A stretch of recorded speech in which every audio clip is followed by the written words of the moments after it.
la voz de los protagonistas. Contacto telefónico. Y le damos la bienvenida a Héctor Rubio, él es coordinador de innovación e incidencia en Acción Ciudadana frente a la pobreza del Colegio de México. Héctor, un gusto saludarte aquí en el estudio. Marcela Pámanes y Juan Ceballos, tu servidor. Hola Marcela, hola Juan, ¿qué tal? Muy buenos días y muchas gracias por la invitación.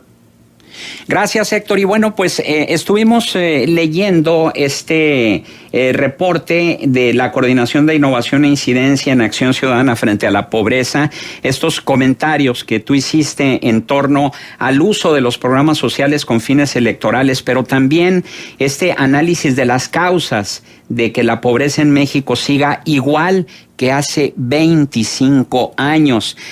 Dentro de este análisis, ¿qué podrías compartir con el auditorio para darles un panorama general de esta situación de la ancestral pobreza que vivimos en nuestro país y una de las causas fundamentales, que es este uso electorero de los programas sociales? Así es, mira, creo que es muy importante que partamos del diagnóstico preciso.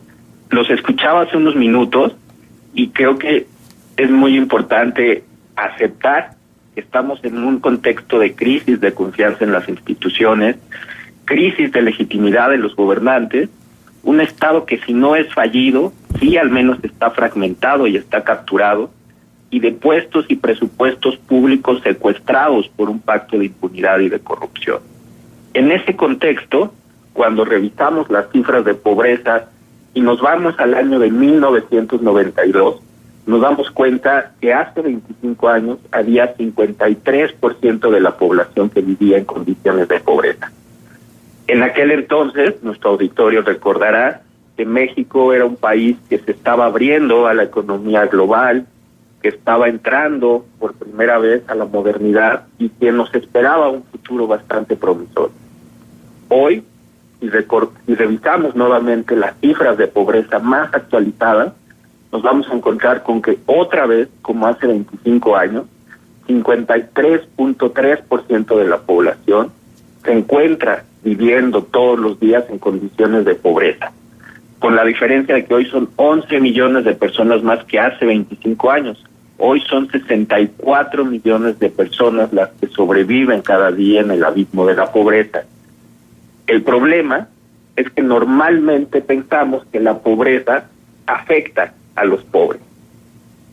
Y es necesario decir que la pobreza debilita nuestra democracia al generar un terreno propicio para el clientelismo, la corrupción y la impunidad, debilita nuestra economía al condicionar el mercado interno, mina nuestra estabilidad y nuestra viabilidad como país al excluir a millones de personas y regiones enteras del desarrollo, y por desgracia, la pobreza ha sido el caldo de cultivo propicio para el crimen, la violencia y la violación sistemática de los derechos humanos que flagelan al país. Entonces, pues la pobreza y la desigualdad se nos imponen casi como una condena, casi como un destino manifiesto, y hemos visto cómo en estos 25 años, si bien han pasado muchas cosas, entre ellas que se ha triplicado el gasto que como país hemos destinado a los programas sociales, y sin embargo no ha habido resultados. Entonces cambian muchas cosas, pero los resultados son inexistentes y para las personas no mejoran las condiciones de vida.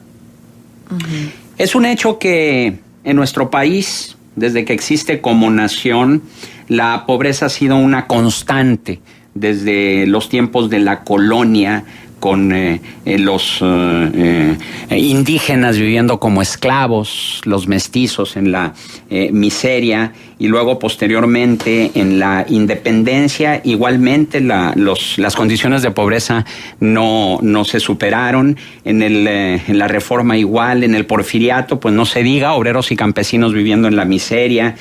Posteriormente ya en la revolución, si bien hubo leyes que mejoraron un poco las condiciones de los habitantes del país, bueno, no pasaron de quedar ahí en la mera constitución, en las leyes, y no se manifestaron en una mejora. Y creció efectivamente la clase media. Sin embargo, estamos viendo, y tú lo has mencionado ahorita, este 53% de personas que viven en la pobreza, y que es el mismo porcentaje de hace 25 años. ¿Dónde podríamos encontrar las causas de esta pobreza ancestral en nuestro país, Héctor? Mira, pues haciendo este recorrido histórico que nos plantea, si analizamos la cuestión el día de hoy, nos vamos a encontrar con una paradoja que llama muchísimo la atención, y es que México se encuentra en el top 15 de las economías a nivel mundial. De hecho, México es la 12ª economía a nivel mundial, y sin embargo tiene un porcentaje altísimo de personas viviendo en pobreza, y los niveles de desigualdad también son brutales. Entonces, hay un primer indicador, que es que en México nos hemos dado a la tarea de tratar de combatir la pobreza con programas sociales, ¿no? Siempre que hablamos de pobreza, siempre que hablamos de personas en alguna situación o en alguna vulnerabilidad, nuestra mente nos lleva directamente a algún programa social. Y creo que ahí viene el primer cambio de enfoque que hay que hacer. Para combatir la pobreza en serio, lo que hay que hacer es conectar la política económica con la política social. Hasta ahora, si revisamos las cifras de Coneval, nos vamos a dar cuenta que en términos generales hemos ido avanzando poco a poco en cada uno de los elementos que mide Coneval, es decir, educación, salud, vivienda, en fin. Y hay dos elementos que han mantenido los niveles tan altos de carencias en los mexicanos. Uno de ellos es la seguridad social y el segundo de ellos es el ingreso. Ambos conectados con el trabajo. Entonces, si revisamos también las cifras comparadas a nivel internacional, nos vamos a dar cuenta que los mexicanos trabajamos y trabajamos mucho. Entonces, ahí viene otro mito, ¿no? Normalmente se piensa que quienes son pobres es porque no trabajan. En México trabajamos y trabajamos mucho. Sin embargo, el nivel de ingreso, es decir, los sueldos que estamos recibiendo por nuestro trabajo, son muy bajos para una economía que se encuentra en el top 15 a nivel mundial.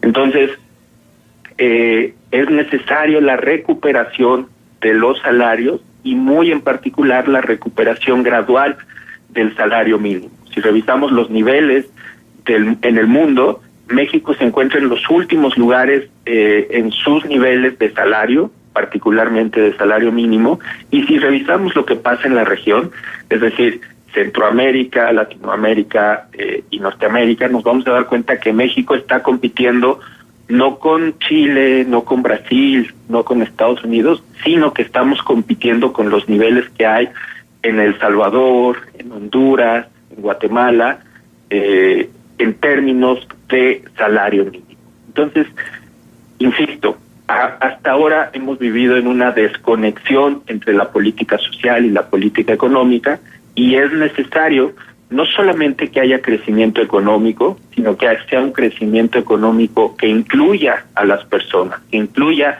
a todas las regiones del país, y entonces que haya una redistribución de la riqueza que sí se está generando. Nuestra economía sí crece, no al nivel que quisiéramos, pero esta riqueza se está quedando en muy pocas manos, excluyendo a la gran mayoría de personas del desarrollo, y eso es en realidad lo que hasta ahora ha explicado que persistan los niveles de pobreza y de desigualdad. Esto se agrava justamente con lo que vemos cada vez que hay elecciones, y es la repartición, el uso clientelar y el uso electoral de la pobreza. Entonces, nos hace falta cambiar el chip, nos hace falta dejar de pensar que podemos combatir la pobreza solo con programas sociales, y es necesario que haya un crecimiento económico incluyente con programas sociales que garanticen derechos y no que sean simplemente para repartir cosas por el gobernante en turno. Estamos charlando con Héctor Rubio, coordinador de Innovación e Incidencia en Acción Ciudadana frente a la Pobreza del Colegio de México. Héctor, decía Albert Einstein que la peor locura es la de esperar resultados diferentes haciendo siempre lo mismo. Y hemos visto que en este país nuestro, pues los gobiernos han hecho lo mismo, y evidentemente no se pueden esperar resultados diferentes. En este sentido, le conviene al sistema gubernamental que haya pobres en este país? Había una frase que se utilizaba en el siglo XX y que tenía que ver justamente con los campesinos. Y decían que a los campesinos se les organizaba no para que fueran más productivos, no para que hubiera un mejor uso de la tierra, sino que a los campesinos se les organizaba para que votaran. Y me parece que los niveles de pobreza que vemos hoy en día en México no tienen otra explicación, porque contamos con la evidencia, contamos con la información suficiente para que las políticas públicas que se implementan, para que los programas sociales dieran resultados. Lo que hemos visto con lo que iniciamos la conversación es que en 25 años, con mucho dinero que hemos invertido y con todo lo que ha pasado, no solo en México, sino en el mundo, no ha pasado nada, no ha cambiado nada en términos de pobreza. Entonces, nos lleva a pensar más bien que no es equivocación que no haya pasado nada. Por ejemplo, sabemos que hay una gran fragmentación y una gran dispersión en los programas sociales, no solamente en la federación, sino también en los estados.